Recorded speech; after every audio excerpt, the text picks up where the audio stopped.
பிரைஸ்லாம். இன்று நாம் தியானத்துக்காக எடுத்துக்கொள்கிற வேறு பகுதி சங்கீதம் 50 14 15. சங்கீதம் 50 வசனம் 14 15. சங்கீதம் 50 14 15 வசனங்கள். நீ தேவனுக்கு ஸ்தோத்திர பலியிட்டு உன்னதமானவருக்கு உன் பொருத்தனைகளை செலுத்தி ஆபத்து காலத்தில் என்னை நோக்கி கூப்பிடு, நான் உன்னை விடுவிப்பேன், நீ என்னை மகிமைப்படுத்துவாய். ஜெபிப்போம். ஸ்தோத்திரமாண்டவரே, உமது கிருபைக்காய் நாங்கள் நன்றி செலுத்துகிறோம் அப்பா. இது இந்த வேத பகுதியிலிருந்து நாங்கள் அறிந்து கொள்ள வேண்டிய காரியங்களை ஆவியானவர் தாமே எங்களுக்கு தெளிவுபடுத்துவாராக, ஆசீர்வதிப்பீராக. எங்கள் ஆண்டவர் மீட்பர் இரட்சகருமாய் இயேசு கிறிஸ்துவின் வழியாக ஏறெடுக்கிறோம் நல்ல பிதாவே, ஆமென். நீ தேவனுக்கு தோத்திர பலியிட்டு உன்னதமானவருக்கு உன் பொருத்தனைகளையும் செலுத்தி ஆபத்து காலத்தில் என்னை நோக்கி கூப்பிடு, நான் உன்னை விடுவிப்பேன், நீர் என்னை மகிமைப்படுத்துவாய். ஹல்லேலூயா. நம்ம மெயினாக இந்த இடத்துல பார்க்க இருக்கிறது பொருத்தனைகளை. ஆமென்.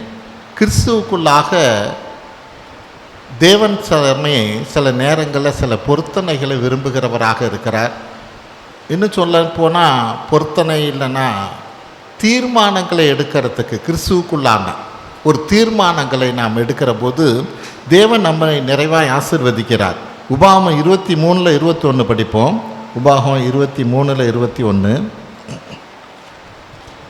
உபாகமம் 23ஆம் அதிகாரம் 21ஆம் வசனம்.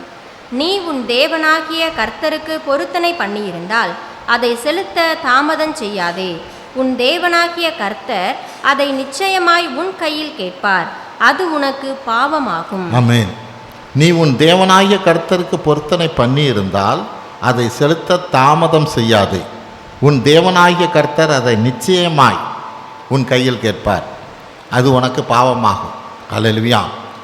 கர்த்தருக்குள்ளாக நம்ம ஏதோ நினைக்கிறோம் என்றபடியாக அல்ல, நம் இருதயத்தை கர்த்தர் பார்க்குற தேவனாக இருக்கிறார். இன்னும் சொல்லப்போனால் வசனம் சொல்லுகிறது, நம்மளுக்கு இருதயத்தில் விருப்பத்தை வைக்கிறவரே அவர் என்றபடியாய். அந்த விருப்பம் நம்மளுடைய தேவைகளை குறித்ததாகவும் இருக்கலாம், தேவனை குறித்ததான காரியமாகவும் இருக்கலாம். ஆமென். ஏன் தேவனை குறித்ததான காரியத்தை அந்த விருப்பத்தை வைக்கிற போது ஒரு பொருத்தனைக்கான காரியமாக இருக்கலாம், ஒரு தீர்மானத்துக்கான காரியமாக இருக்கலாம்.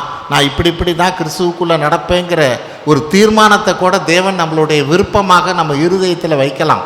ஆமென். ஏன் அதை வைக்கிறார்னா தேவன் நம்மளை ஆசீர்வதிக்க விரும்புகிறார். ஹல்லேலூயா. அந்த காரியத்தை செய்கிற போது தான் தேவன் நம்மளை ஆசீர்வதிக்கவே முடியும். பொருத்தனைன்னா நம்ம என்ன நினைக்கிறோம், இதை செஞ்சாதான் அதை அவர் நமக்கு செய்வார். அப்படி அல்ல. ஹல்லேலூயா. இந்த பொருத்தனை எல்லாம் எப்படிப்பட்டதுன்னா நம்மளுடைய விசுவாசத்தை தேவனுக்கு காட்டுவது. ஹல்லேலூயா. பொருத்தனைங்கிறத நம்ம பல நேரங்களில் என்ன நினைக்கிறோம், நம்ம இதை செஞ்சால் தேவன் அதை செய்வார், அல்லது நீங்கள் அதை செஞ்சீங்கன்னா நான் இதை செய்கிறேன் அப்படிங்கிறது பொருத்தனைன்னு நினைக்கிறோம். அதை விட மேலான காரியம் என்னென்னா தேவனுக்குள்ளாக கிறிஸ்துவுக்குள்ளாக நம்மளுடைய விசுவாசத்தை காட்டுவது. ஆமென். எங்கே 1 சாமுவேல் 1:11 பாருங்கள். 1 சாமுவேல் 1:11 அன்னாள் எப்படி பண்ணுறா பாருங்கள். 1 சாமுவேல் 1ஆம் அதிகாரம் 11ஆம் வசனம். சேனைகளின் கர்த்தாவே, தேவரீர் உம்முடைய அடியாளின் சிறுமையை கண்ணோக்கி பார்த்து உம்முடைய அடியாளை மறவாமல் நினைத்தருளி உமது அடியாளுக்கு ஒரு ஆண் பிள்ளையை கொடுத்தால் அவன் உயிரோடு இருக்கும் சகல நாளும் நான் அவனை கர்த்தருக்கு ஒப்பு கொடுப்பேன், அவன் தலையின் மேல் சவரகன் கத்தி படுவதில்லை என்று ஒரு பொருத்தனை பண்ணினாள். ஆமென். ஆண் பிள்ளையை கொடுத்தால் அவன் உயிரோடு இருக்கும் சகல நாட்களும் நான் அவனை கர்த்தருக்கு ஒப்பு கொடுப்பேன். ஹல்லேலூயா. இது எது நம்ம நினைக்கிற பொருத்தனைங்கிற காரியத்தை மீண்டுமா சொல்கிறேன், நீ இதை செஞ்சால் நான் அதை செய்கிறேங்கிற காரியம் இங்கே கிடையாது. ஹல்லேலூயா. சிலருக்கு ஏன்னா இந்த காரியத்தை சொல்கிறதுக்கே செய்யறதுக்கே பயமாக இருக்கும். ஒருவேளை கர்த்தர் எனக்கு பிள்ளையை கொடுத்துட்டா நான் எப்படி அதை கொடுக்கறது? ஹல்லேலூயா. ஒருவேளை தேவன் எனக்கு இந்த ஆசீர்வாதத்தை கொடுத்துட்டா நான் எப்படி இந்த ஆசீர்வாதத்தில் பகிர்ந்து கொடுக்கறது? ஹல்லேலூயா. அப்படிங்கிறதுனாலே அந்த பொருத்தனையை பண்ண மாட்டாங்க. ஹல்லேலூயா. இங்கே நான் என்ன சொல்லுகிற காரியம், பொருத்தனைங்கிறது நீ செஞ்சால் நான் செய்கிறேன், நான் செஞ்சால் நீ செய்கிறேங்கிற காரியம் மட்டுமல்ல, அது நம்மளுடைய விசுவாசத்தை காட்டுவது. ஹல்லேலூயா. கர்த்தர் மேலே நான் விசுவாசத்தை வைத்திருக்கிறேன். ஆமென். நான் இதை நிச்சயமாக செய்வேன், என் பிள்ளையை நான் கொடுப்பேன். அதுதான் அங்கே அண்ணாளுடையது. அப்போ இன்னைக்கு விசுவாசத்தை நம்ம தேவனுக்கிட்ட ப்ரூவ் பண்ணணும்னா நான் ஒரு பொருத்தனையோ ஒரு தீர்மானத்தையோ என் வாழ்க்கையில் எடுக்கிறவனாக இருக்கணும். கர்த்தரை நான் நம்புகிறேங்கிற காரியத்தில். ஐ மீன் ஆதியாகமம் 28 20 22 வரையிலும் படிப்போம். ஆதியாகமம் 28 அதிகாரம் 20 முதல் 22 முடிய வசனம். ஆமென். அப்பொழுது யாக்கோபு, தேவன் என்னோட இருந்து நான் போகிற இந்த வழியிலே என்னை காப்பாற்றி உண்ண ஆகாரமும் உடுக்க வஸ்திரமும் எனக்கு தந்து என்னை என் தகப்பன் வீட்டுக்கு சமாதானத்தோடே திரும்பி வர பண்ணுவாரானால் கர்த்தர் எனக்கு தேவனாயிருப்பார். நான் தூணாக நிறுத்தின இந்த கல் தேவனுக்கு வீடாகும். தேவரீர் எனக்கு தரும் எல்லாவற்றிலும் உமக்கு தசமபாகம் செலுத்துவேன் என்று சொல்லி பொருத்தனை பண்ணிக்கொண்டார். ஆமென். இது எப்படிப்பட்டதான பொருத்தனை? இது ஒரு அர்ப்பணிப்பின் பொருத்தனை. தன்னை முழுசுமா யாக்கோப்பு அர்ப்பணிக்கிறவராக இருக்கிறார். எனக்கு கொடுக்கறதெல்லாம் நான் உங்களுக்கு கொடுக்குறேன், தசமமாக கொடுக்குறேன் என்றபடியாய் ஒரு அர்ப்பணிப்பு. ஹல்லேலூயா. அப்போ பொருத்தனைங்கிற காரியம் நீ செஞ்சால் நான் செய்கிறேங்கிற காரியம் மட்டுமல்ல, நம்மளுடைய விசுவாசத்தை கர்த்தரிடத்தில் காண்பிக்கிற ஒரு காரியம். ஹல்லேலூயா. அப்போ தாவீது அவன் வாழ்க்கை முழுசும் பார்த்தீங்கன்னா அவன் ஒரு சில காரியங்களை தீர்மானம் எடுக்கிறான். அது பொருத்தனை மாதிரி இல்லைன்னாலும் சில தீர்மானங்களை நான் இப்படி தான் என் வாழ்க்கையில் நடப்பேன். ஹல்லேலூயா. நான் எந்த காரியம் உலகத்தில் எது வந்தாலும் சரி நான் மாற மாட்டேன், நான் இதை தான் செய்வேன் என்றபடியாய் ஒரு தீர்மானங்களை எடுக்கிறவனாக தாவீது இருந்தபடினால தானே கர்த்தர் என் இருதயத்துக்கு ஏற்றவன் என்றபடியாய் தாவீதை சொல்லுகிறார். ஹல்லேலூயா. அப்போ இன்னைக்கு தாவீது எடுத்த தீர்மானங்கள்லாம் எப்படிப்பட்டதுங்கிறத தான் சங்கீதம் 119 நம்ம ஒரு சில காரியங்களை நம்ம பார்க்க இருக்கிறோம். அவன் எடுத்த தீர்மானத்தை நம்மளும் எடுக்கிறவங்களாக இருக்கணும். ஆமென். அது தேவனுக்கு பிரியமான ஒரு காரியமாக இருக்கும். சங்கீதம் 119 முதலாவது காரியம் என்ன? 7வது வசனம் படிங்க. செம்மையான இருதயத்தினால் உம்மை துதிப்பேன். ஹல்லேலூயா. உம்முடைய நீதி நியாயங்களை நான் கற்றுக்கொள்ளும் போது செம்மையான இருதயத்தால் உம்மை துதிப்பேன். ஆமென். செம்மையான இருதயத்தினாலே நான் உம்மை துதிப்பேன்.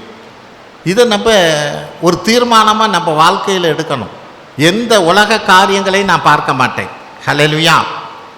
எந்த ஆசாபாசங்களும் என்னுடைய உம்மை துதிக்கிற காரியத்தில் எனக்கு தடையாக இருக்காது. ஆமென். ஏசாயா 29:13 படிங்க. ஏசாயா 29:13. ஏசாயா 29 அதிகாரம் 13 வசனம். இந்த ஜனங்கள் தங்கள் வாயினால் என்னிடத்தில் சேர்ந்து தங்கள் உதடுகளினால் என்னை கனம் பண்ணுகிறார்கள், அவர்கள் இருதயமோ எனக்கு தூரமாய் விலகி இருக்கிறது. ஆமென். செம்மையான இருதயத்தோட உம்மை துதிப்பேங்கிற காரியத்தில் நம்ம எத்தனை பேர் கர்த்தருக்குள்ளாக இப்படிப்பட்ட காரியத்தை செய்கிறவங்களாக இருக்கிறோம்? நம்ம ஆராதனை பண்ணுகிற போது கூட நம்மளுடைய சிந்தையில் வேறு காரியத்துக்குள்ளாக போகலாம். ஆமென். பலருக்கு என்ன, முதல்ல செல்ல வைப்ரேஷனில் வைக்கிறதே தப்பு. செல்ல வைப்ரேஷனில் நீ வச்சினாவே என்ன அர்த்தம்? நீ யாரோ ஒருத்தர் கூப்பிட்றதுக்கு நீ ரெஸ்பான்ஸ் பண்ண போகிற, அல்லது நீ ரெஸ்பான்ஸ் பண்ணலைனாலும் அது வைப்ரேஷன் ஆனாவே உன்னோடைய சிந்தனை எங்கே போகும்? ஏதோ யாரோ கால் பண்ணுறாங்க, நீ எடுக்கலைனாலும். பலர் எடுத்துகிட்டே வெளியில் போயிடுறாங்க, அது அடுத்த பிரச்சனை. ஹல்லேலூயா. அப்போ இங்கே ஒரு செம்மையான இருதயத்தோடு நான் துதிக்கிறதுக்கு வந்திருக்கிறேனா? ஹல்லேலூயா. தேவன் ஒவ்வொரு காரியத்தை பார்க்கிறவராக இருக்கிறார். அவருக்கு எதுவுமே தெரியாமல் இல்லை. நீ எதை முன் வைக்கிற? ஹல்லேலூயா. எதற்கு முக்கியத்துவம் கொடுக்குற? ஹல்லேலூயா. சங்கீதம் 86:12 பாருங்க. சங்கீதம் 86:12 வசனம். என் தேவனாகிய ஆண்டவரே, உம்மை என் முழு இருதயத்தோடும் துதித்து உமது நாமத்தை என்றென்றைக்கும் மகிமைப்படுத்துவேன். ஆமென். என் முழு இருதயத்தோடு துதிப்பேங்கிறார். ஹல்லேலூயா. இன்னைக்கு அந்த முழு இருதயத்தை தான் தேவன் பார்க்கிறவராக இருக்கிறார். இந்த முழு இருதயம்னா என்ன? எனக்கு எந்த எதிர்பார்ப்பும் இல்லை. ஹல்லேலூயா. நான் உங்களை துதிக்கிறேன். நீங்கள் தேவனாக இருக்கிறீர். ஹல்லேலூயா. வானத்தையும் பூமியும் உண்டாக்கின தேவனாக இருக்கிறபடினாலே நான் உம்மை துதிக்கிறேன். நான் துதிக்கிறதுனால நீங்கள் இதை தருவீங்க என்று எதிர்பார்த்து நான் துதிக்கல. நீங்கள் தேவனாக இருப்பதுனாலே நான் துதிக்கிறேன். பரிசுத்தத்தோடு, அதுதான் இங்கே வசனம். செம்மையான இருதயங்கிறது என்ன? பரிசுத்த உள்ளத்தோடு. பரிசுத்த உள்ளம்னா வேற அந்த நேரத்தில் அந்த காரியத்தில் எதுவுமே வேற எதுவுமே இருக்கக்கூடாது. ஹல்லேலூயா. தேவனை துதிக்கிறது மட்டும்தான் இருக்கணும். ஆமென். அப்போ தாவீது அவன் அப்படிப்பட்ட ஒரு தீர்மானம் எடுக்கிறான். நான் செம்மையான இருதயத்தோடு உங்களை துதிப்பேன். ஹல்லேலூயா. இப்படிப்பட்ட தீர்மானத்தை நம்ம வாழ்க்கையில் நம்ம எடுக்கிறவங்களா இருக்கணும். அதுக்கான நேரத்தை ஒதுக்கிறவங்களா இருக்கணும். தேவனை துதிக்கிற நேரத்தில் வேற எந்த காரியமும் நடுவில் வராதபடி நம்ம பார்த்துக்கிறவங்களா இருக்கணும். ஆமென். ரெண்டாவது காரியம் சங்கீதம் 119:8 படிங்க. சங்கீதம் 119:8. உமது பிரமாணங்களை கை கொள்ளுவேன், முற்றிலும் என்னை கைவிடாதேயும். ஆமென். உமது பிரமாணங்களை கை கொள்ளுவேன். இதில் 145 படிங்க. அதில் 119 145. சங்கீதம் 119 145. முழு இருதயத்தோடும் கூப்பிட்டேன், கர்த்தாவே என் ஜெபத்தை கேளும், உம்முடைய பிரமாணங்களை கை கொள்ளுவேன். ஆமென். தாவீது பல இடங்களில் சொல்வார், உம்மது பிரமாணங்களை கை கொள்ளுவேன், உம்மது சட்ட திட்டங்களை நான் கை கொள்ளுவேன். கை கொள்ளுவேன்னா என்ன அர்த்தம்? நான் மட்டுமல்ல. ஹல்லேலூயா. கை கொள்வேன்னா எனக்கு தேவன் கொடுத்த பிள்ளைகளும் தானே, என் குடும்பமும் தானே. ஹல்லேலூயா. நான் அந்த பிரமாணங்களை, நீர் என்ன பிரமாணத்தை வைத்திருக்கிறீரோ, உம்மை துதிக்கிறத, உம்மை ஆராதிக்கிறதுல உம்மை மைமைப்படுத்துவதற்கு என்ன பிரமாணங்களை, சட்டங்களை, திட்டங்களை வைத்திருக்கிறீரோ அதை நான் கடைப்பிடிப்பது மட்டுமல்ல, என் குடும்பமும் கடைப்பிடிக்கும். ஆமென். யோசுவா 24:15 பாருங்க. யோசுவா என்ன தீர்மானம் எடுக்கிறாருன்னு. யோசுவா 24:15. கர்த்தரை சேவிக்கிறது உங்கள் பார்வைக்கு ஆகாததாய் கண்டால் பின்னை யாரை சேவிப்பீர்கள் என்று இன்று தெரிந்து கொள்ளுங்கள். நதிக்கு அப்புறத்தில் உங்கள் பிதாக்கள் சேவித்த தேவர்களை சேவிப்பீர்களோ, நீங்கள் வாசம் பண்ணுகிற தேசத்து குடிகளாகிய எமோரியரின் தேவர்களை சேவிப்பீர்களோ, நானும் என் வீட்டாருமோ என்றால் கர்த்தரையே சேவிப்போம் என்றான். ஆமென். நானும் என் வீட்டாருமோ என்றால் கர்த்தரையே சேவிப்போம். நான் மட்டுமல்ல, என் குடும்பமே கர்த்தரையே நான் சேவிப்பேன். ஹல்லேலூயா. இதுதான் நம் பிரமாணத்தை கை கொள்ளுகிற காரியம். நான் கை கொள்ளுகிறேன்னா என் குடும்பம் முழுவதும் அந்த கர்த்தருக்குள்ளாதான அந்த பிரமாணத்தில் நான் நடத்துகிறவனாக இருக்கணும். ஹல்லேலூயா. பல இடத்துல என்ன, பல குடும்பங்களில் பிள்ளைங்களோ மற்றவங்களோ சொல்கிறத கேட்குறவங்களா இல்லை. ஆமென். நான் மட்டும் கர்த்தருக்குள்ளே இருக்கிறேன் அப்படின்னா அதில் பிரயோஜனம் இல்லை. தேவன் ஆசீர்வதிப்பார். அந்த பாடுகளை, பிரச்சனைகளை, வேதனைகளை எல்லாம் பார்க்கிற தேவனாக இருக்கிறார். ஆனால் முழுமையான ஒரு ஆசீர்வாதத்தை நம்ம வாழ்க்கையில் பார்க்க முடியாது. ஆமென். ஆதியாகமம் 18:18 அபிரகாம் குறிச்சதான காரியம் பாடிங்க. ஆதியாகமம் 18:18. ஆதியாகமம் 18:18. நான் செய்ய போகிறதை ஆபிரகாமுக்கு மறைப்பேனோ. 18:18. அதானே. சொல்லுங்க. கர்த்தர் ஆபிரகாமுக்கு சொன்னதை நிறைவேற்றும்படியாய் அவன் தன் பிள்ளைகளுக்கும் தனக்கு பின்வரும் தன் வீட்டாருக்கும் நீங்கள் நீதியையும் நியாயத்தையும் செய்து கர்த்தருடைய வழியை காத்து நடவுங்கள் என்று கட்டளையிடுவான் என்பதை அறிந்திருக்கிறேன் என்றார். ஆமென். கர்த்தர் ஆபிரகாமுக்கு சொன்னதை நிறைவேற்றும்படியாய் அவன் தன் பிள்ளைகளுக்கும் தனக்கு பின்வரும் தன் வீட்டாருக்கும் நீங்கள் நீதியும் நியாயத்தையும் செய்து கர்த்தருடைய வழியை காத்து நடவுங்கள் என்று கட்டளையிடுவான் என்பதை நான் அறிந்திருக்கிறேன். ஹல்லேலூயா. கர்த்தர் ஆபிரகாம் மேலே வைத்திருக்கிற ஒரு நம்பிக்கை என்னன்னா, நான் இந்த ஆபிரகாமை ஆசீர்வதிக்கிற போது அந்த ஆசீர்வாதம் மட்டுமல்ல, நான் என்னென்ன காரியத்தை, பிரமாணத்தை, கட்டளையை ஆபிரகாமுக்கு கொடுக்குறேனோ, அவனுக்கு சொல்லுகிறேனோ அதை அவன் பிள்ளைக்கும் சொல்லுவான், அந்த பிள்ளைகளோட பிள்ளைகளுக்கும் சொல்லுவாங்கிறார். ஹல்லேலூயா. இன்னைக்கு அதுதான் நமக்கு தேவை. கர்த்தர் நம்மளை தேர்ந்தெடுத்து கொண்டதே ஒரு பரிசுத்த குடும்பத்தை, ஒரு வித்தை நம்மளை தொடர்ந்து வழி நடத்தும்படியா. ஹல்லேலூயா. இன்னைக்கு போடப்பட்ட வித்தானது பிள்ளையோட பிள்ளை, பிள்ளையோட பிள்ளையாக இருந்தாலும் தானே காலம் முழுசும், ஆமென், அது தேவனுடைய குடும்பமாக, சந்ததியாக இருக்க வேண்டும் என்பதே அவருடைய விருப்பமாக இருக்கிறது.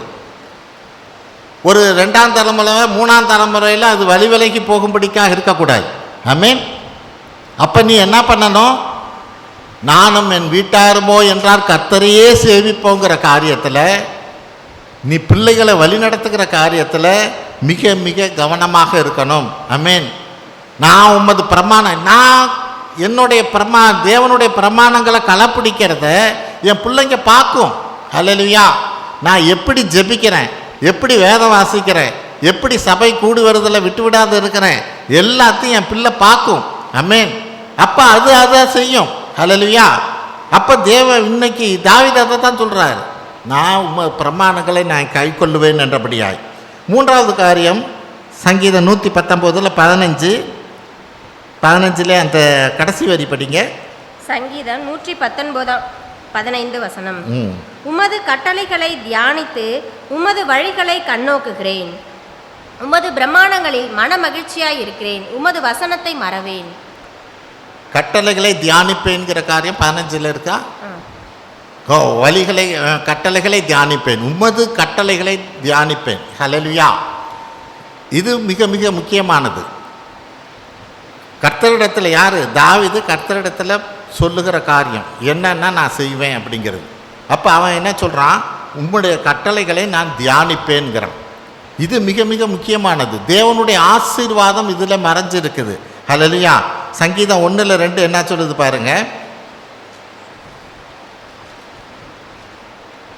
சங்கீதம் 1:2 கர்த்தருடைய வேதத்தில் பிரியமாயிருந்து இரவும் பகலும் அவருடைய வேதத்தில் தியானமாய் இருக்கிற மனுஷன் பாக்கியவான். ஆமென்.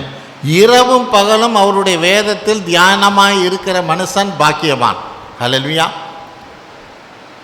நம்ம ஏதேதோ காரியங்களை ஆசீர்வாதம்னு தேடி ஓடிக்கிட்டே இருக்கக்கூடாது. தேவன் ஒரு ஆசீர்வாதத்தை நம்ம கையிலே கொடுத்துருக்கிறார்.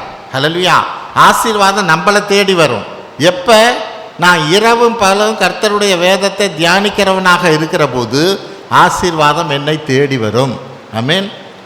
ஆதியாகமம் 24:63 பாருங்க. ஆதியாகமம் 24:63. ஆதியாகமம் 24:63 ஈசாக்கு சாயங்கால வேளையிலே தியானம் பண்ண வெளியிலே போயிருந்து தன் கண்களை ஏறெடுத்து பார்த்தபோது ஒட்டகங்கள் வர கண்டான். ஆமென். நான் என்ன சொன்னேன்? நம்ம தியானிக்கிற போது ஆசீர்வாதம் நம்மளை தேடி வரும். ஹல்லேலூயா. ஈசாக்கு வழக்கம் போல தியானிக்கிற ஒரு மனுஷனாக இருக்கிறான். அந்த சாயங்கால வேளையில் அவன் தியானிக்க போகிற போது கண்களை ஏறெடுத்து பார்த்தா ஒட்டகம் வருது. யார்? ரெபேக்கால் அங்கேருந்து வர்றான். ஹல்லேலூயா. ஆசீர்வாதம் நம்மளை தேடி வரும் தியானிக்கிற போது. ஹல்லேலூயா. தேவன் நம்மளை ஆசீர்வதிக்கிறவராக இருப்பார். ஆனால் நமக்கு இதில் பல நேரங்களில் நமக்கு இதில் சந்தேகம், அல்லது இது நடக்குமா, இப்படி எப்படி நடக்கும் என்றபடியாய். வேதமானது உண்மையானது.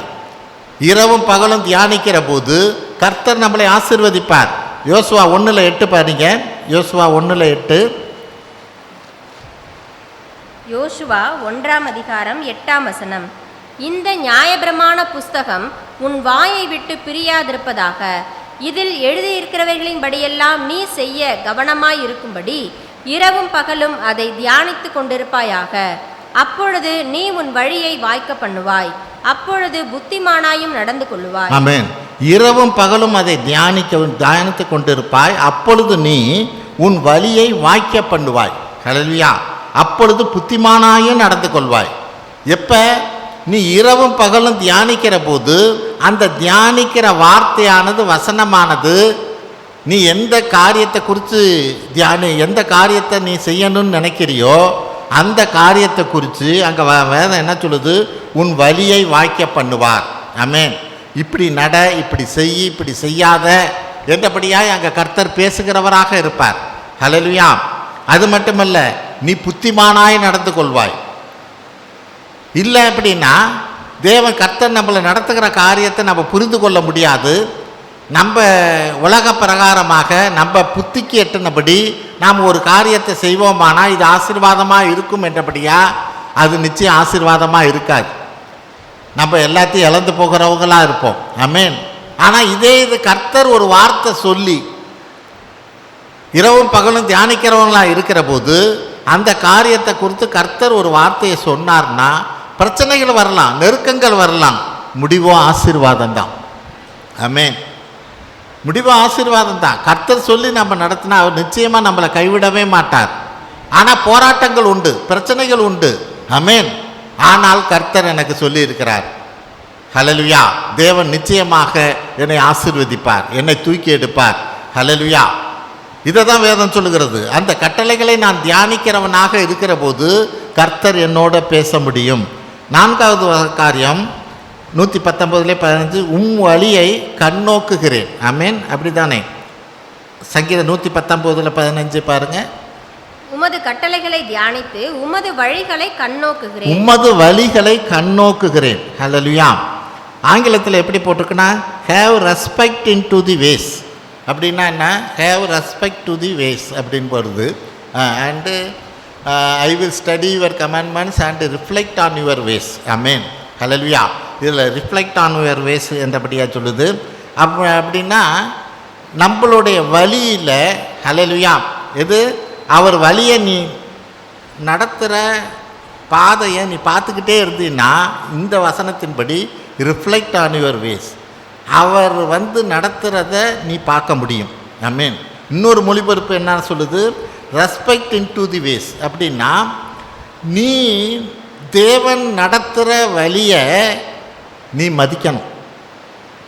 இது கொஞ்சம் கஷ்டமான காரியம். ஹல்லேலூயா. இந்த ரிஃப்ளெக்ட் ஆன் யுவர் வேஸுங்கிறது பரவாயில்ல. அது எப்படி? நம்ம ஒரு காரியத்தை நடத்திக்கிட்டு இருக்கிறோம். ஹல்லேலூயா. போகிற வழியிலே அந்த காரியத்தை நடத்துகிற போதே டக்கு டக்குன்னு அதுக்கான தேவைகள் எல்லாம் சந்திச்சுக்கிட்டே வருதுன்னா தேவன் நடத்துகிறார். ஹல்லேலூயா.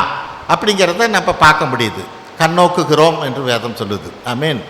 இன்னொரு வழியில் இங்கே வேறு இன்னொரு இடத்துல என்ன சொல்லுது? நீ கண்ணோக்குகிறேங்கிறது பார்க்கறது மட்டுமல்ல, என்ன அந்த வழி நீ மதிக்கணும். மதிக்கணும்னா என்ன அர்த்தம்? இங்கே வேறு விதமாக சொல்லுது. சில பாடுகள் வரும், பிரச்சனைகள் வரும், நெருக்கங்கள் வரும் நீ போகிற வழியில். ஆனாலும் நீ அந்த வழியை மதிக்கணும். ஹல்லேலூயா. கண்ணோக்குகிறேன்னா அதில் நோக்கமாக இருந்து அந்த வழியை நீ பின்பற்றுகிறவனாக இருக்கணும் என்று வேதம் சொல்லுகிறது. ஆமென். அப்போ இன்னைக்கு அப்படிப்பட்டதான ஒரு தீர்மானத்தை தான் நம்ம எடுக்கிறவங்களா இருக்கணும். தாவீது சொல்லுகிறபடியா உம்மது வழியை நான் கண்ணோக்குகிறேன். ஆமென். யோபு 23:10 பாருங்க. யோபு 23:10.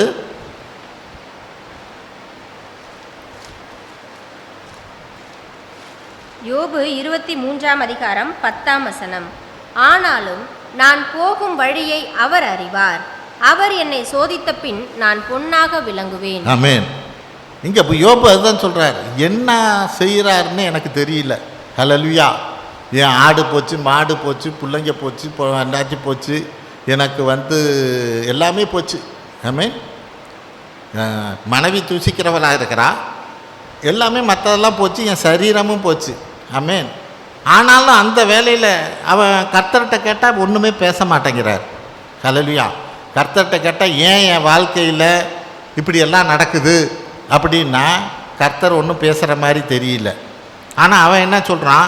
ஆனாலும் நான் போகும் வழியை அவர் அறிவார்.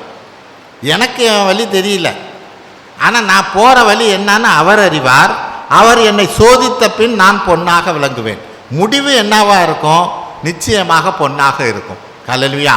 அது ஆசீர்வாதமாக இருக்கும்னு நான் விசுவாசிக்கிறேன், நான் நம்புகிறேன்கிறான். ஹல்லேலூயா.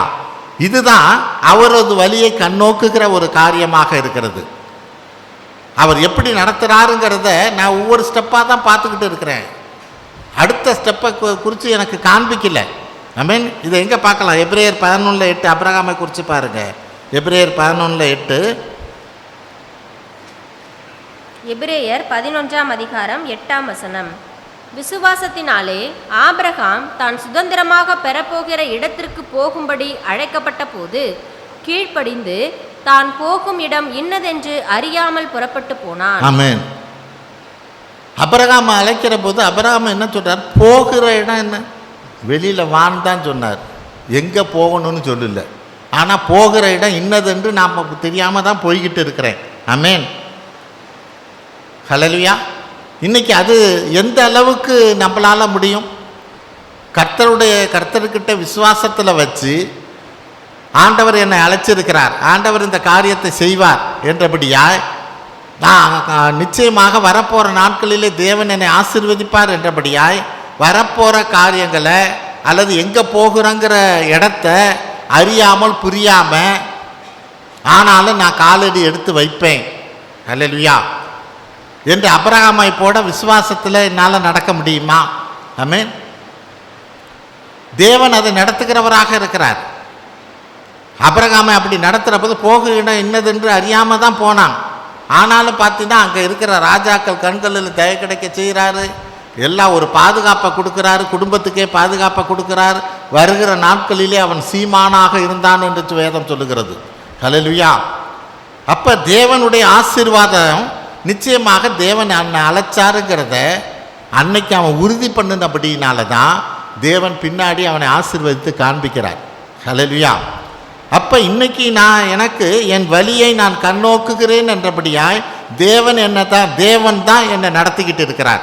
ஹல்லேலூயா.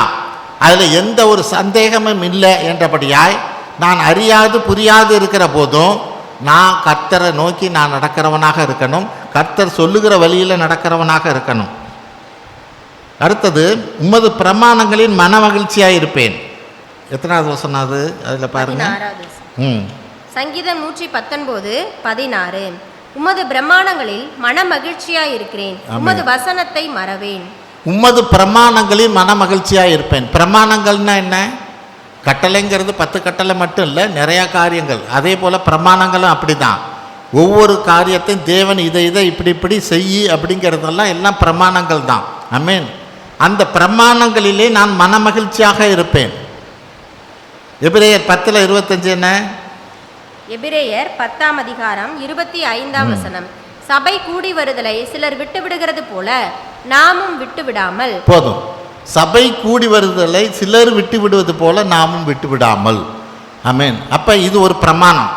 இந்த பிரமாணத்தில் எப்படி மகிழ்ச்சியாக இருப்ப? சங்கீதம் 122:1 தாவீது என்ன சொல்கிறாரு பாருங்க. சங்கீதம் 122:1. சங்கீதம் 122:1. கர்த்தருடைய ஆலயத்திற்கு போவோம் வாருங்கள் என்று எனக்கு அவர்கள் சொன்னபோது மகிழ்ச்சியாய் இருந்தேன். ஆமென். இதுதான் பிரமாணங்கள்ல மகிழ்ச்சியா. பிரமாணம் என்ன? சபை கூடி வருதலை விட்டு விடாது இருப்பீர்களாக. அந்த பிரமாணத்தில் மகிழ்ச்சியா இருக்கிறது. தாவீது சொல்லுகிற போது நான் ஆலயத்துக்கு போவோம் என்று சொல்லுகிற போது நான் மன மகிழ்ச்சியாக இருந்தேன் என்றபடியாய். ஹல்லேலூயா. ஒரு சந்தோஷத்தோடு, கடமைங்கிற காரியம் அல்ல. தேவனை நான் இன்னைக்கு ஆராதிக்க போகிறேன், தேவனுடைய வார்த்தையை இன்னைக்கு நான் கேட்க போகிறேன். ஹல்லேலூயா. தேவன் என்னோடு பேச இருக்கிறார். ஹல்லேலூயா. அந்த மன மகிழ்ச்சியோடு சந்தோஷத்தோடு நான் வருகிறவனாக இருக்கணும். ஆமென். அந்த விசுவாசத்தோடு வருகிறவனாக இருக்கணும். ஆமென்.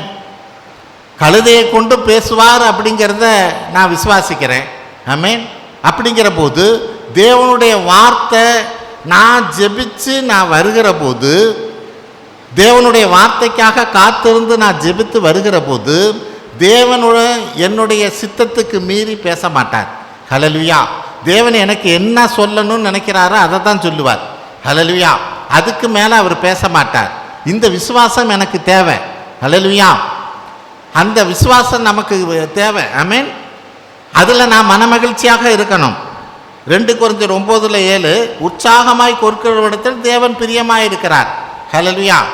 அப்போ மனமகிழ்ச்சிங்கிற காரியம் இது ஒரு பிரமாணம். ஆமென்.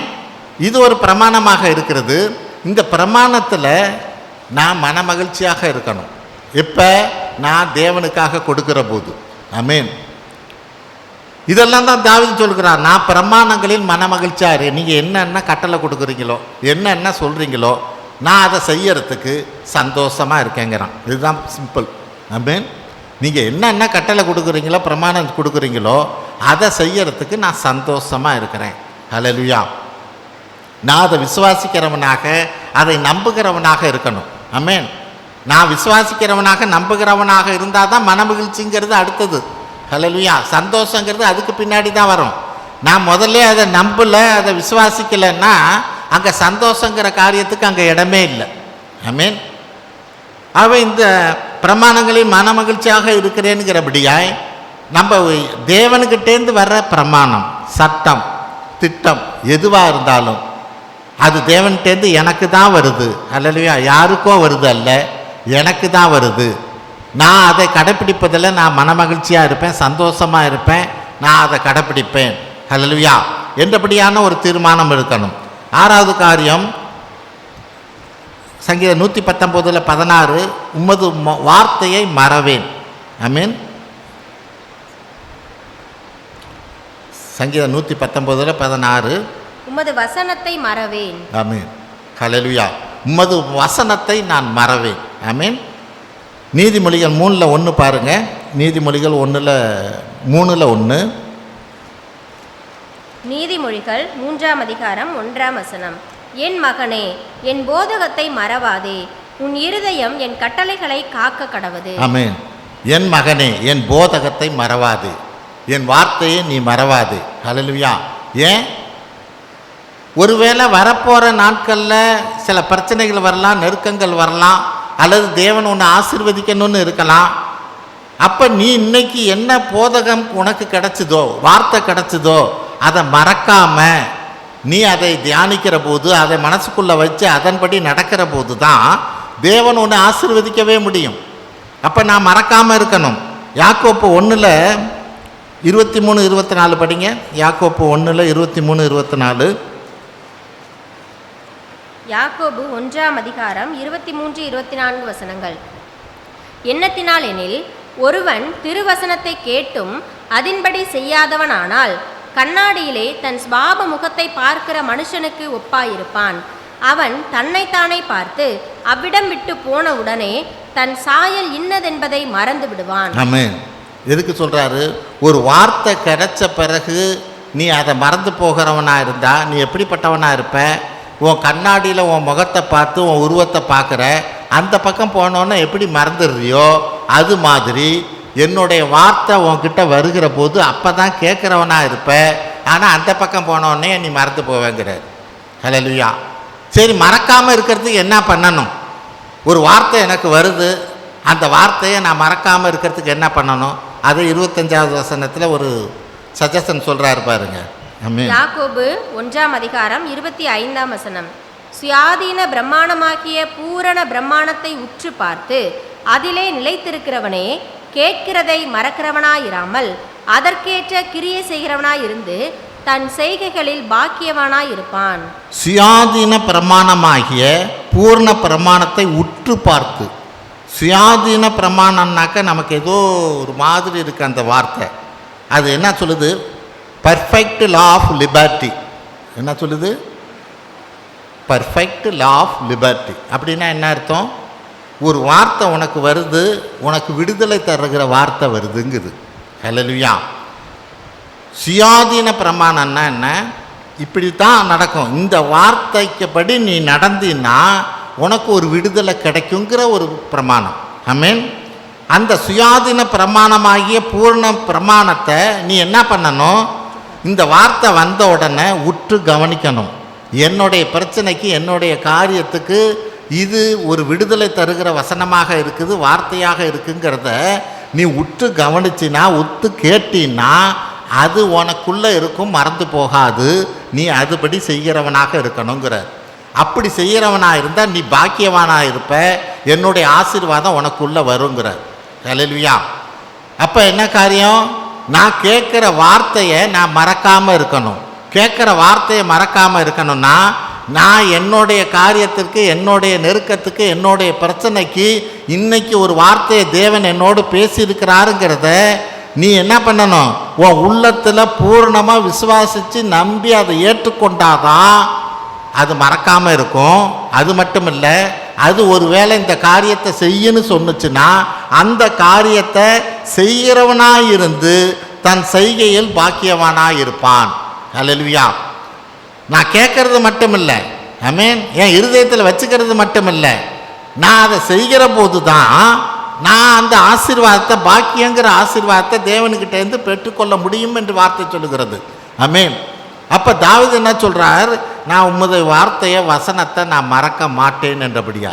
நீங்கள் என்னோட பேசுனீங்கன்னா நான் அதை மறக்க மாட்டேன். நான் அதை குறித்து வச்சுக்குவேன், என் இருதயத்தில் எழுதி வச்சுக்குவேன். ஹல்லேலூயா. அதுபடி நான் செய்வேன். ஆமென். 7வது காரியம், அதில் 119:27 உமது அதிசயங்களை தியானிப்பேன். சங்கீதம் 119 27ஆம் வசனம்.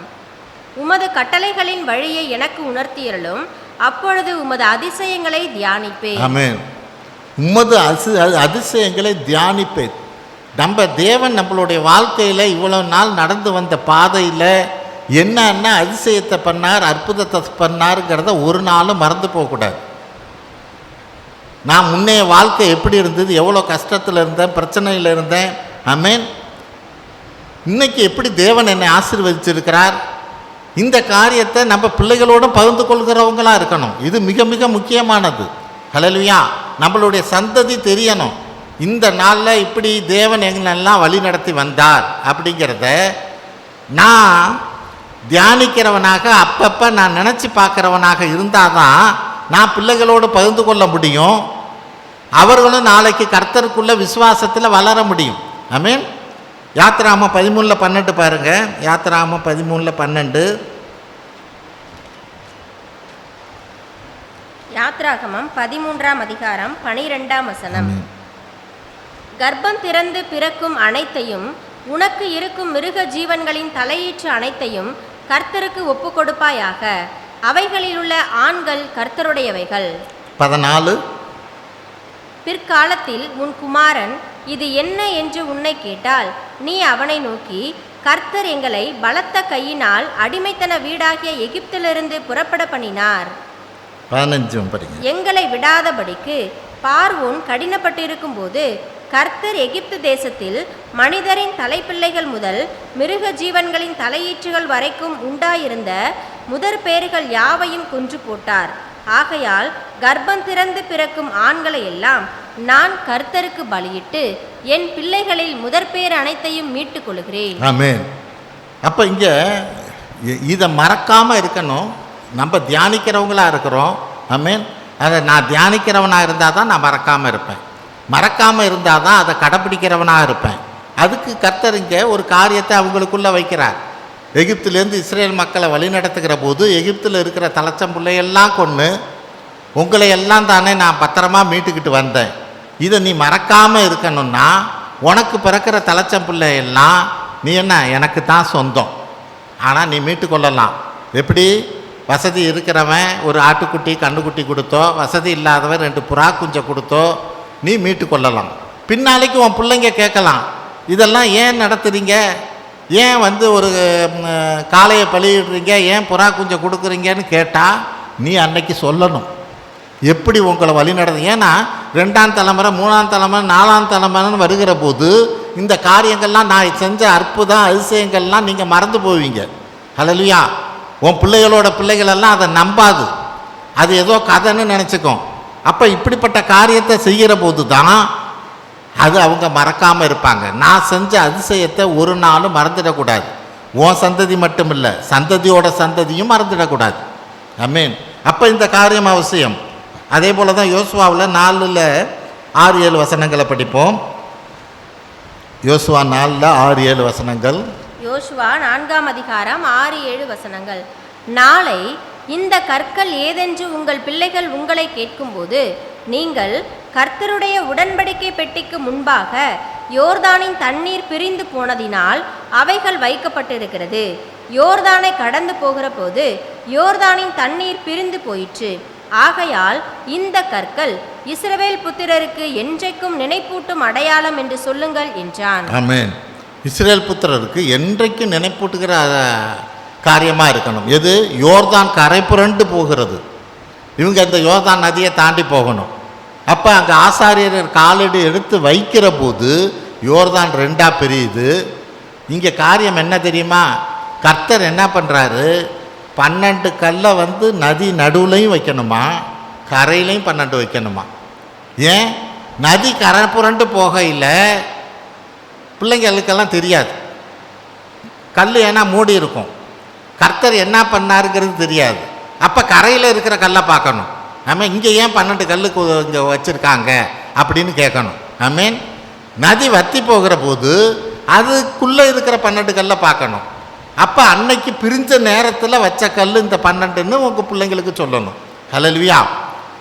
அப்போ கர்த்தர் என்ன சொல்கிறார், அவர் செய்த அதிசயங்களை அற்புதங்களில் என் வாழ்க்கையில் மட்டுமில்லை, என் பிள்ளைகளோட பிள்ளைகளும் வாழ்க்கையிலும் அதை நினச்சி பார்க்கணுன்னு விரும்புகிறார். ஹல்லேலூயா. நம்ம இந்த உலகத்தில் இல்லாமல் போகலாம், ஆனால் பிள்ளைகளோட பிள்ளைகளெல்லாம் தேவன் எப்படியாக நடத்தி வந்தாருங்கிறத அவங்களுக்கு விசுவாசத்தை வர்த்திக்க செய்யும்படியா இந்த காரியம் இருக்கும். ஹல்லேலூயா.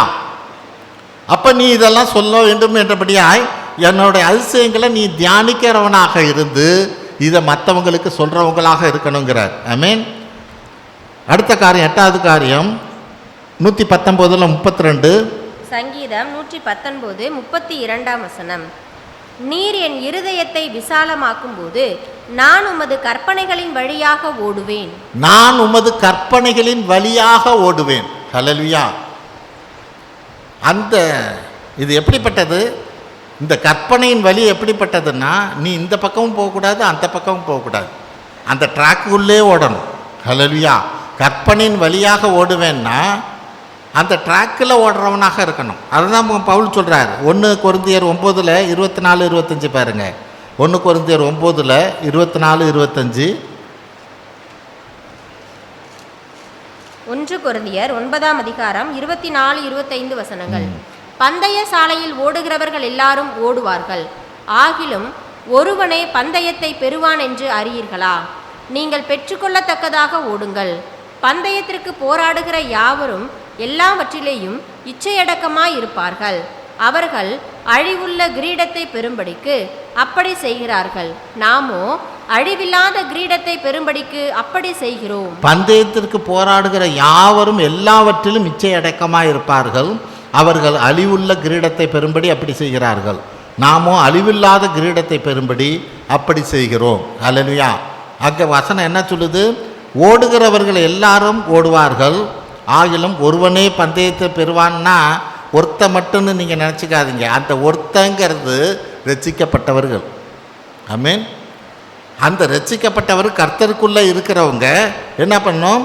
அதை பெரும்படி அறியீர்களா? நீங்கள் பெற்றுக்கொள்ளத்தக்கதாய் ஓடுங்கள். நான் இவ்வளோ நாள் இந்த பூமியில் ஓடி, ஹல்லேலூயா, கடைசியில் பரலோகத்தை நான் இழந்து போகிறவனாக இருக்கக்கூடாது. ஆமென். பரலோகத்தை இழந்து போகிறவனாக இருக்கக்கூடாது. ஆண்டவர் அழைக்கிற போது கதவு மூடிடக்கூடாது. ஹல்லேலூயா. அவர் எப்போ வருவாருங்கிற காரியத்தில் நான் காத்திருந்து அவரோடு கூட நான் போகிறதுக்கு நான் தயாராக இருக்கணும். இவ்வளோ நாள் ஓடி கடைசி நேரம் தூங்கிட்டேன்னா என்ன பிரயோஜனம் இருக்குது? ஆமென். அது ஒன்றும் பிரயோஜனம் இல்லையே. அப்போ அந்த பந்தயத்தில் ஓடத்தக்கதாய் நான் ஓடணும். என்னென்ன காரியங்கள் எனக்கு தேவையோ, எதுக்குள்ளாக ஓடணுமோ அந்த ட்ராக்குக்குள்ளாக தான் ஓடணும். ட்ராக்கை மீறி ஓடக்கூடாது. ஹல்லேலூயா. எபிரேயர் 12:1 பாருங்கள். நம்ம முன்னாடி படித்த வசனம் தான். எபிரேயர் 12:1. ஆகையால் மேகம் போன்ற இத்தனை திரளான சாட்சிகள் நம்மை சூழ்ந்து கொண்டிருக்க, பாரமான யாவற்றையும் நம்மை சுற்றி நெருக்கி நிற்கிற பாவத்தையும் தள்ளிவிட்டு விசுவாசத்தை துவக்குகிறவரும் முடிக்கிறவருமாயிருக்கிற இயேசுவை நோக்கி நமக்கு நியமித்திருக்கிற ஓட்டத்தில் பொறுமையோடே ஓடக்கடவோம். நமக்கு நியமிக்கிறத்திருக்கிற ஓட்டத்திலே பொறுமையோடே ஓடக்கடவோம். இதெல்லாம் நம்மை சுற்றி நெருக்குகிற பாவத்தை தள்ளிவிட்டு விசுவாசத்தை துவக்குகிறவரும் முடிக்கிறவருமாகிய இயேசுவை நோக்கி. ஆமென். சில நெருக்கங்கள் வரலாம், பிரச்சனைகள் வரலாம். ஹல்லேலூயா. அதையெல்லாம் தள்ளிவிட்டு இயேசுவை நோக்கி தான் ஓடணும். நம்மளுடைய டார்கெட் என்ன? ஹல்லேலூயா. அதை பார்த்து தான் நம்ம ஓடணும். ஆமென். இந்த பக்கம் அந்த பக்கம் ஓடக்கூடாது. நமக்கு நியமித்திருக்கிற ஓட்டத்தில் ஓடணும். எனக்கு என்ன கர்த்தர் நியமித்திருக்கிறார்? ஹல்லேலூயா. அதை அவங்கவுங்க தெரிஞ்சிருக்கணும். நமக்கு என்னுடைய ட்ராக் என்ன? ஹல்லேலூயா. அதில் நான் ஓடுகிறவனாக இருக்கணும். அதே நேரத்தில் என்ன? பிரமாணங்களுக்குள்ளாக அந்த கட்டளைங்கிறது தான் அந்த 2 ட்ராக்கும். ஹல்லேலூயா. நான் பலமுறை செக்கினாவில் அது தான் சொல்லுவேன். ஆமென். நமக்குன்னு ஒரு காரியம் இருக்கலாம். எப்படி ரயில்வே ட்ராக் 2 இருக்கிற மாதிரி எனக்குன்னு ஒன்று இருக்கலாம். அதே நேரம் தேவனுடைய சித்தம்னு இன்னொரு ட்ராக் ஒன்று இருக்குது. இந்த தேவனுடைய சித்தங்கிற ட்ராக்கும் என்னுடைய ட்ராக்கும் பேரலாக போனாதான் என்னோடய வாழ்க்கைங்கிற ட்ரெயின் கவுந்து போகாமல் இருக்கும். ஹல்லேலூயா. நான் என் சொந்தத்துக்கு ஓடுறவன்னா ஓடிக்கிட்டு இருந்தேன்னா என்றைக்கும் அது கவுந்து போயிடும். பக்கத்தில் ஒன்று தேவனுடைய சித்தங்கிற ஒரு ட்ராக் இருக்குது. அந்த ட்ராக்கும் இதுவும் பேரலாக இருக்கணும். கொஞ்சம் விரிஞ்சாலும் சரி கவுந்து போகும். ஹல்லேலூயா. இப்போ இங்கே வேதம் அதை தான் சொல்லுது. அந்த ட்ராக்குக்குள்ளே ஓடுங்குது. ஆமென். அந்த ட்ராக்குக்கு வெளியே போயிடாத. அல்லையா, நான் ஓடுறேன்னு சொல்லி நீ ஓடிக்கிட்டு இருக்கிறேன், ஆனால் அந்த ட்ராக்குக்கு வெளியில் ஓடினீன்னா பிரயோஜனமே இல்லை. ஆமென். நானும் கர்த்தருக்குள்ளே இருக்கேன் கர்த்தருக்குள்ளே இருக்கிறேன்னு நீ ஓடுற, ஆனால் ட்ராக்குக்கு வெளியில் ஓடுறியே, நீ ஜெயிக்க முடியாது, நீ போய் சேர முடியாது. ஆமென். அந்த கிரீடம் உனக்கு கிடைக்காது. ஹல்லேலூயா. நான் ட்ராக்குக்குள்ளே ஓடுறேன்னா ஓடலையாங்கிறது எப்படி நான் தெரிஞ்சுக்கிறது? அதுதான் இந்த 2 காரியமும் பிரமாணங்கிறது. கர்த்தர் என்னென்ன காரியத்தை வேதத்தில் சொல்லியிருக்கிறாரோ அதில் கொஞ்சமும் நம்ம மாற்றக்கூடாது. நல்லா புரிஞ்சுக்கணும், நல்லா புரிஞ்சுக்கணும். ஆமென். அங்கே அதுதான் சாத்தான் செய்யும். நீ தேவனை போல மாறுவ. ஹல்லேலூயா. இதை சாப்பிட்டா நீ தேவனை போல மாறுவ. ஹல்லேலூயா. இந்த காரியத்தை ஏன் எனக்கு கொடுத்துருக்கிற வசனம் வார்த்தையில் நான் ஏன் கொஞ்சத்தை மாற்றி பார்க்குறேன்? ஏன் மாற்றி பார்க்குறேன்னா என்னுடைய சுயநலம். ஹல்லேலூயா. என்னுடைய விசுவாச குறைவு. ஆமென்.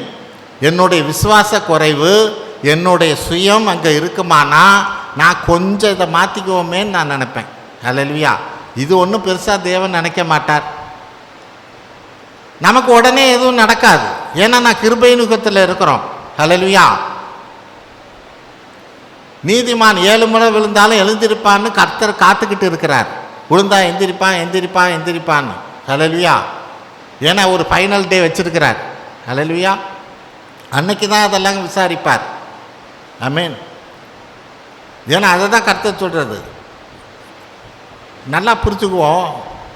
நம்ம பிள்ளைங்களையோ நம்ம ஒரு காரியத்தையோ நம்ம ஜெபிச்சு தான் செய்கிறோம். ஆமென்.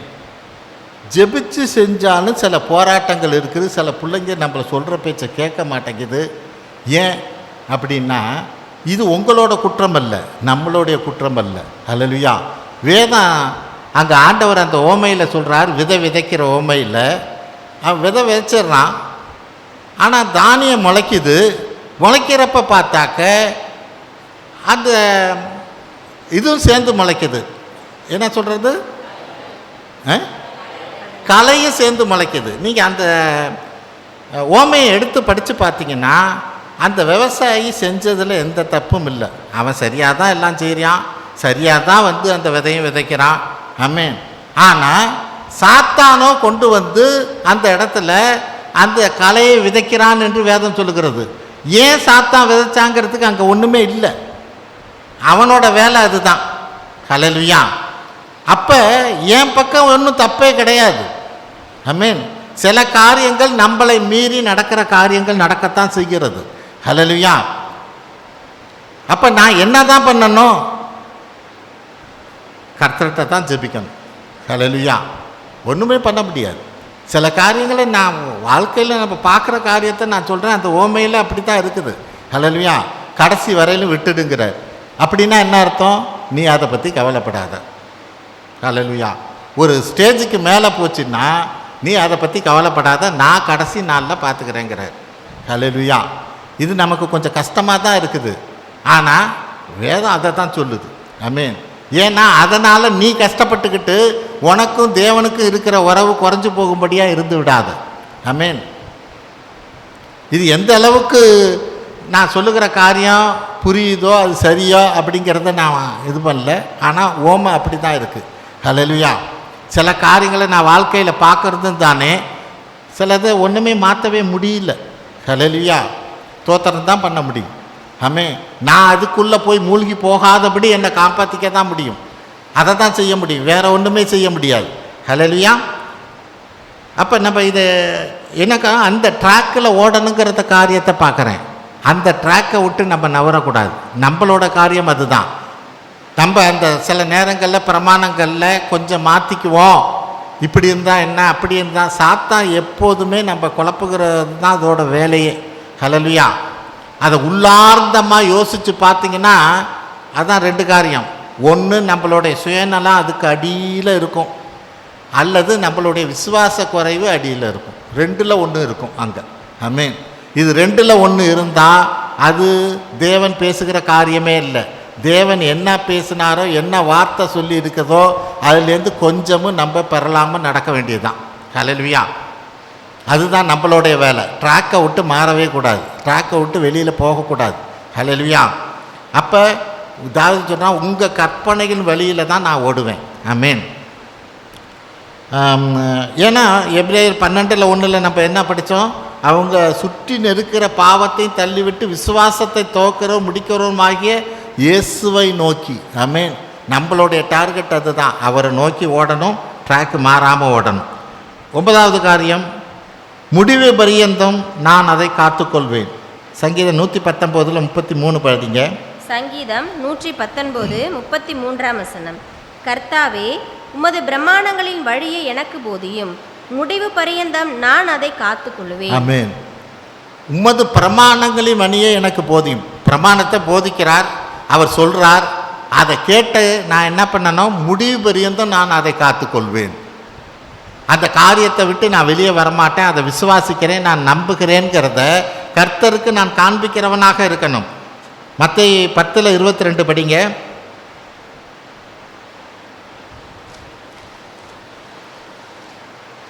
மத்தேயு 10:22 என் நாமத்தின் நிமித்தம் நீங்கள் எல்லாராலும் பகைக்கப்படுவீர்கள், முடிவு பரியந்தம் நிலை நிற்பவனே ரட்சிக்கப்படுவான். ஆமென்.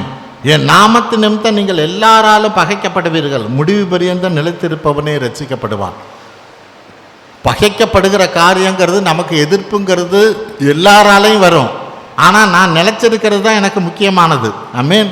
நான் நிலைச்சிருந்தால் தான் நான் ரட்சிக்கப்படுவேன். அதே மத்தேயு 24:13 பாருங்க. மத்தேயு 24:13 முடிவு பரியந்தம் நிலை நிற்பவனே ரட்சிக்கப்படுவான். முடிவு பரியந்தம் நிலை நிற்பவனே ரட்சிக்கப்படுவான். கர்த்தரை நான் பிடித்து கொண்டேன்னா பிரச்சனைகள் வரும், எல்லாராலும் பகைக்கப்படுகிற காரியங்கள் இருக்கும். பகைக்கப்படுகிற காரியங்கிற போது அவர்களோடு நம்ம போராடுகிற காரியத்தை வச்சுக்கவே கூடாது. ஹல்லேலூயா. நம்ம பாட்டு சைலண்ட்டாக இருக்கணும், ஈசாக்கை போல இருக்கணும். ஆமென். அவன் ஒவ்வொரு கேணியும் தோன்ற போது அங்கே என்ன தான் பிடிச்சிக்கிட்டே வர்றாங்க. 3வது முதல் கேணியினையும் பிரச்சனை, நல்லா தண்ணி வந்தோன்னே இது எங்களுக்கு தாங்கிறானுங்க. அடுத்த ஒரு கேணியை கொஞ்சம் தூரம் போய் தோண்டுனா அதுலேயும் நல்லா தண்ணி வருது, இதுவும் எங்களுக்கு தாங்கிறானுங்க. 3வது கேணியை போய் தோன்றான், அதுக்கு வந்து நிற்கிறானுங்க. ஹல்லேலூயா. ஈசாக்கு அங்கே யார்கிட்டையும் சண்டை போடல. நம்ம ஈசாக்கோட அப்பா அப்ரகாம் என்ன பண்ணார்? 2-3 ராஜாக்களில் எதிர்த்து நின்று லோத்தையும் குடும்பத்தையும் அங்கே இழந்து போனதெல்லாம் திருப்பிக்கிட்டு வர்றாரு அப்ரகாம், அவங்க அப்பா. அப்பா அத்தனை ஆள் நிச்சயம் ஈசாக்கு கிட்ட இருப்பாங்க. ஹல்லேலூயா. ஈசாக்கால் சண்டை போட முடியும், ஆனால் அவன் சண்டை போடலை. ஹல்லேலூயா. இன்றைக்கி அதுதான் நமக்கு தேவை. நம்ம அதை சண்டை போட்டுக்கிட்டு இருக்கிறது நம்ம வேலை இல்லை, நம்ம டென்ஷன் ஆகிடுவோம். ஆமென். நமக்கு தான் நிம்மதி இருக்காது, பிரச்சனைகள் வரும். ஹல்லேலூயா. ஏன்னா எல்லாராலும் பகைக்கப்படுவீங்கள்னு வசனமே சொல்லிடுச்சு. நான் ஒதுக்கி போகிறது தான் என் வேலை. ஹல்லேலூயா. தேவன் பார்த்து கொள்வார். என் விசுவாசத்தை எப்படி காண்பிக்கிறது? கர்த்தர் பார்த்து கொள்வாருங்கிறதுல தான் என் விசுவாசத்தை நான் காண்பிக்கிறவனாக இருக்கணும். ஆமென். 1 பேதுரு 5:10 1 பேதுரு 5:10 கிறிஸ்து இயேசுவுக்குள் நம்மை தமது நித்திய மகிமைக்கு அழைத்தவராயிருக்கிற சகல கிருபையும் பொருந்திய தேவன் தாமே கொஞ்ச காலம் பாட அனுபவிக்கிற உங்களை சீர்படுத்தி ஸ்திரப்படுத்தி பலப்படுத்தி நிலைநிறுத்துவாராக. ஆமென். கிறிஸ்து இயேசுவுக்குள் நம்மை தமது நித்திய மகிமைக்கு அழைச்சிருக்கிறார், அதில் ஒன்றும் சந்தேகம் இல்லை. ஆமென். அப்போ அழைச்சவர் அவர் என்ன சொல்கிறாரு? சகல கிருபையும் பொருந்தியவர் தேவன் தாமே கொஞ்ச காலம் பாட அனுபவிக்கும்படியாக நம்மளை விட்டு விடுகிறார். ஹல்லேலூயா. சில பாடுகளை அவர் அழைச்சதில் சந்தேகம் இல்லை, ஆனால் சில பாடுகள் பிரச்சனைகள் நம்ம வாழ்க்கையில் வருது. ஏன் அப்படின்னா உங்களை சீர்படுத்தி சிறப்படுத்தி பலப்படுத்தி நிலைநிறுத்த. ஹல்லேலூயா. எனக்கு வர்ற பாடுகள் பிரச்சனைகள் வேதனைகள் எதுக்கு அப்படின்னா என்னை ஒரு ஒழுங்குபடுத்த வேண்டியிருக்கு. ஆமென். சில காரியத்திற்கு என்னை பலப்படுத்த வேண்டியிருக்கு. ஹல்லேலூயா. கிறிஸ்துவுக்குள்ளாக என்னை நிலைநிறுத்த வேண்டியிருக்கு. அப்போ சில பாடுகளை நான் அனுமதிக்கிறேங்கிறார். அழைச்சதில் ஒன்றும் தப்பு இல்லை. ஹல்லேலூயா. தேவன் அழைச்ச காரியத்தில் நான் சந்தேகப்பட வேண்டிய காரியம் இல்லை. ஏன் இப்படி நெருக்க வருது பிரச்சனை வருதுன்னு நான் சந்தேகப்பட வேண்டிய காரியம் இல்லை. அழைச்சது உண்மைதான். ஆமென். சில காரியத்தை நான் சீர்படுத்தி என்னை சிறப்படுத்தி நிலைநிறுத்துவதற்காக தேவன் அனுமதிக்கிறவராக இருக்கிறார். எதை குறித்து நம்ம பார்க்குறோம்? இதனால் நம்ம முடிவு பரியந்தம் நிலைத்திருக்க வேண்டும். ஹல்லேலூயா. அதை தான் தாவீது சொல்கிறார், நான் முடிவு பரியந்தம் நிலைத்திருப்பேன் என்றபடியாய். 10வது காரியம் 119:34. சங்கீதம் 119:34. எனக்கு உணர்வை தாரும், அப்பொழுது நான் உமது வேதத்தை பற்றி கொண்டு என் முழு இருதயத்தோடும் அதை கை கொள்ளுவேன். ஆமென். உமது வேதத்தை நான் பற்றி கொள்வேன். ஹல்லேலூயா. ஆனால் உமது வேதத்தை நான் கட்டியாக பிடிச்சிக்குவேன் அப்படிங்கிறார். எப்படி? மத்தேயு 5:19 பாருங்க. மத்தேயு 5:19. ஆகையால் இந்த கற்பனைகள் எல்லாவற்றிலும் சிறிதானதொன்றையாகிலும் மீறி அவ்விதமாய் மனுஷருக்கு போதிக்கிறவன் பரலோக ராஜ்யத்தில் எல்லாரிலும் சிறியவன் எனப்படுவான். இவைகளை கை கொண்டு போதிக்கிறவனோ பரலோக ராஜ்யத்தில் பெரியவன் எனப்படுவான். இந்த கற்பனைகள் எல்லாவற்றிலும் சிறிதானதொன்றையாகிலும் மீறி. ஹல்லேலூயா. ஒரு சின்ன காரியத்தில் கூட மீறக்கூடாது. இது நான் இந்த காரியத்தை கடைப்பிடிக்கிறேன். ஆமென். அதை தானே அந்த வாலிபன்னு சொல்லுகிறான், நான் நியாயப்பிரமாணம் முழுசும் நான் கடைப்பிடிக்கிறேன் அப்படிங்கிறான். ஹல்லேலூயா. அவனுக்கு தெரிஞ்சது நியாயப்பிரமாணம். அந்த நியாயப்பிரமாணம் முழுசும் நான் சரியாக கடைப்பிடிக்கிறேங்கிறான். ஆனால் ஆண்டவராக இயேசு கிறிஸ்து என்ன சொல்கிறார்? அப்போ இன்னும் ஒரு இடத்துல ஒரு குறைவு உண்டு. ஹல்லேலூயா. அப்போ ஒரு சிறிய காரியத்தில் கூட குறைவில்லாமல் நம்ம பார்த்துக்கணும். ஆமென். நான் இதுதானே என்றபடியாக நம்ம நினைக்கிறவங்களாக இல்லை. ஹல்லேலூயா. எந்த காரியத்திலும் குறைவு இல்லாதவர்களாக இருக்கணும்னு தேவன் விரும்புகிறார். மத்தேயு 7:24. மத்தேயு 7:24. ஆகையால் நான் சொல்லிய இந்த வார்த்தைகளை கேட்டு இவைகளின்படி செய்கிறவன் எவனோ அவனை கன்மலையின் மேல் தன் வீட்டை கட்டின புத்தியுள்ள மனுஷனுக்கு ஒப்பிடுவேன். ஆமென். ஆகையால் நான் சொல்லிய இந்த வார்த்தையை கேட்டு இவைகளின்படி செய்கிறவன் எவனோ. ஆமென். அப்போ என்ன? ஒரு கட்டடத்தில் ஒரு மெயினான பிளேஸில் நீ எல்லா கட்டடமும் சாங்காக கட்டியிருக்கலாம். ஒரு மெயினான ஒரு பிளேஸில் ஒரு பில்லரில் ஏதோ ஒரு ஃபால்ட்டுன்னு வச்சுக்க, இது கடைசி வரையிலும் பிரச்சனை தான். அது ஒன்றுமே நீ பண்ணவே முடியாது. ஹல்லேலூயா. அந்த வீடு நிச்சயமாக ஒரு பலனில்லாத வீடாக தான் போகும். அப்படின்னா என்ன? ஒரு சின்ன காரியத்திலையும் நீ குறைவில்லாதவனாக இருக்கணுங்கிறது தான் வேத வசனம். அவர் சொல்லுகிற எந்த ஒரு காரியத்திலும் நீ குறைவு இல்லாதவனாக இருக்கணும்.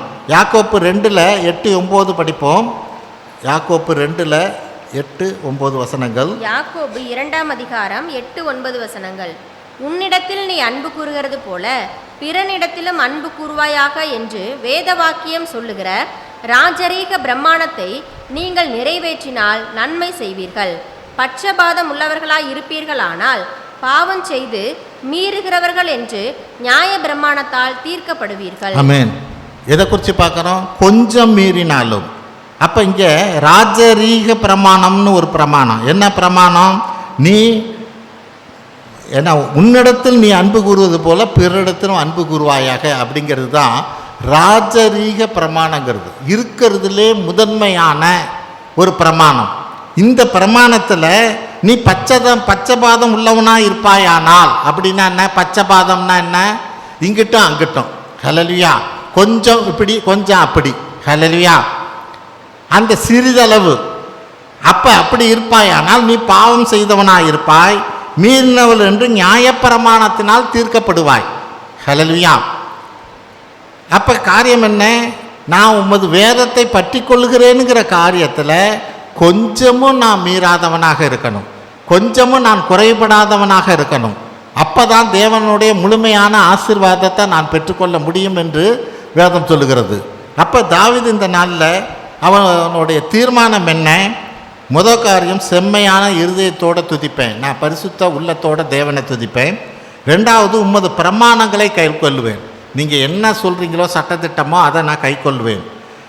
மூணாவது காலம், கட்டளைகளை தியானிப்பேன், நீங்கள் என்ன சொல்லியிருக்கீங்கிறத நான் தியானமாக ஒவ்வொரு நாளும் நான் நினச்சி பார்ப்பேன். 4, உமது வழியை கண்ணோக்குவேன், நீங்கள் என்ன நடத்துகிற வழி என்னங்கிறத நான் உற்று கவனிக்கிறவனாக இருப்பேன்.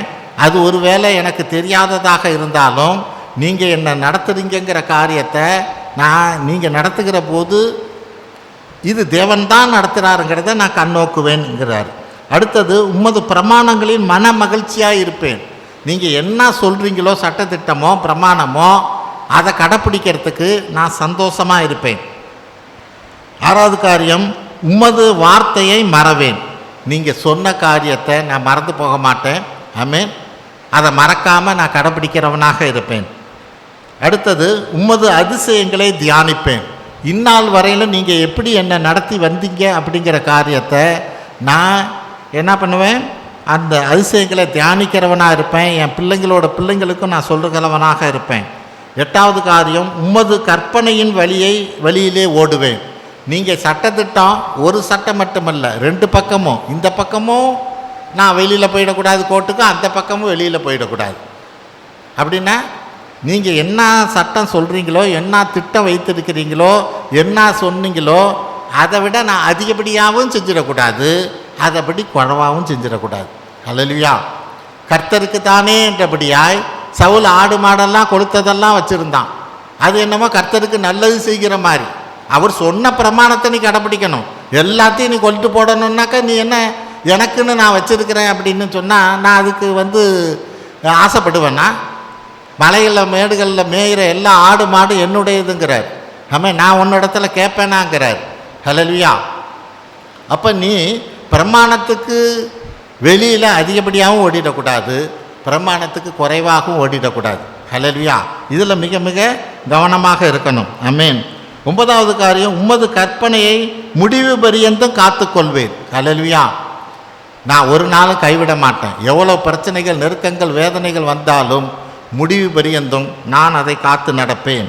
10வது காரியம், உமது வேதத்தை பற்றி கொள்வேன், அதை இறுக பிடித்து கொள்வேன்.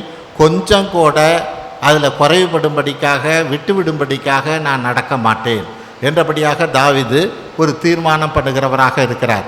இன்றைக்கி அப்படிப்பட்ட ஒரு தீர்மானத்தை நம்ம எடுப்போம். தேவன் நம்மளையும் ஆசீர்வதிக்கிற தேவனாக இருக்கிறார். ஜெபிப்போம். ஸ்தோத்திரம் ஆண்டவரே, உமது எல்லையில்லா கிருபைக்காய் நாங்கள் நன்றி செலுத்துகிறோம் அப்பா. இதோ தாவீதுக்கு உள்ளத்தில் இருந்த அந்த வைராக்கியத்தை எங்களுக்குள்ளாகவும் வைப்பீராக. நாங்களும் உமது பிரமாணங்களை கடைப்பிடிக்கிறவர்களாக உமக்கு பிரியமான வழியிலே ஓடும்படிக்கான கிருபை எங்களுக்கு தர வேண்டுமாய் ஜெபிக்கிறோம். எங்கள் ஆண்டவரும் மீட்பர் இரட்சகருமாய் இயேசு கிறிஸ்துவின் வழியாக எடுக்கிறோம் நல்ல பிதாவே.